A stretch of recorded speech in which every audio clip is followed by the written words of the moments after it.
తప్పుడు కథనాలు ఒక పీయూష్ గోయల్ మాట్లాడాడంటూ ఒక తప్పుడు కథనం, అట్లాగే కొన్ని ఏది ఒక పోలీస్ ఆఫీసర్ ఆర్డర్లు ఇచ్చాడంటూ తప్పుడు కథనాలు, ఇవన్నీ ఏఐ లేకపోతే డీప్ ఫేక్తో సృష్టించిన వీడియోల ద్వారా తప్పుడు ప్రచారం చేస్తూ యువతని రెచ్చగొట్టి మొన్న ఉద్యమంలో ఓవర్ యాక్షన్ చేసినటువంటి వాటి సంగతి తేల్చడానికి ఇప్పుడు ప్రభుత్వం నిర్ణయించింది.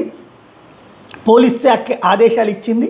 తప్పుడు సమాచారాలు అందించినటువంటి టీవీ ఛానళ్ళు అట్లాగే యూట్యూబ్ ఛానల్స్కి నోటీసులు ఇవ్వడం ప్రారంభమైంది. అలాగే ఎవరైతే వివిధ ఎస్ఎంస్ హ్యాండిల్స్ ఉన్నాయో అంటే ఫేస్బుక్లో ట్విట్టర్లో ఇట్లాంటి వాళ్ళందరికీ కూడా ఇప్పుడు ఎవిడెన్స్ సమర్పించమని నోటీస్ ఇవ్వడం ప్రారంభమైంది. మోడీ దూషణ ద్వేషము ఈ వ్యవహారాల అన్నిటికీ వెనకాల ఉన్నటువంటి సూత్రధారులు పాత్రధారులకి సంబంధించినటువంటి నోటీసులతో ఇప్పుడు అడుగుతున్నారు సాక్ష్యాలు చూపించమని. నిజమా అబద్ధమా అన్నది.